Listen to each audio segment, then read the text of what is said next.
Right now, I've just told you that I had a conversation with Nelson Chamisa in 2022. And I'm not the only person who had this conversation. I don't want to mention other names.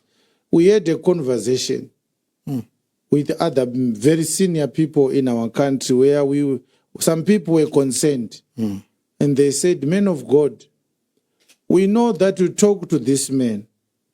Can you help him? This thing is not going to work. We have tried to talk to him. It was months later that I spoke publicly and condemned the issues to do with putting the people into vulnerable positions while doing political activities like rallies, where people's lives are lost. Remember I said that? And people said, why don't you speak to him in private? But I had conversations earlier, the previous year, in private.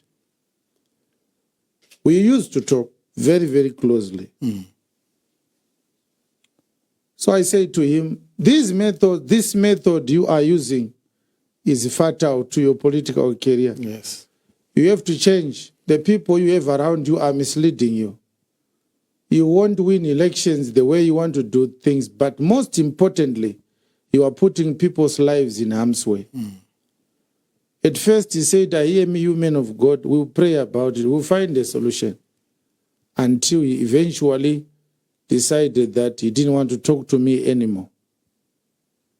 So I said, it's fine. What I'm happy about is I've spoken. So he came up with a group of AFM pastors who started praying for him, walking around with him, doing rallies with him. And I'm sure they were saying to him, God says you are going to be victorious. They are like the 400 prophets of Ahab who prophesied, and Zedekiah's 2 ivory horns, who said, go to Ramoth Gilead, you shall be successful. And now we have people complaining about the pastors for ED movement. But they are quiet about pastors for Chamisa. They were pastors for Chamisa. Yes. They are doing the same things. Don't be deceived. Yes.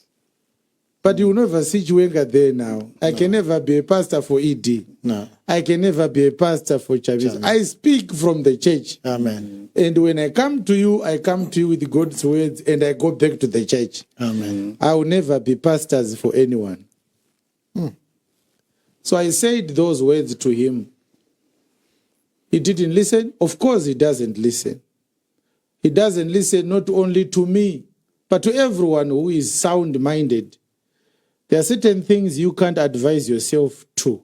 Yes. There are certain things that you must listen to people from outside. People who are looking at you from a distance, who are not emotionally connected to what you are doing.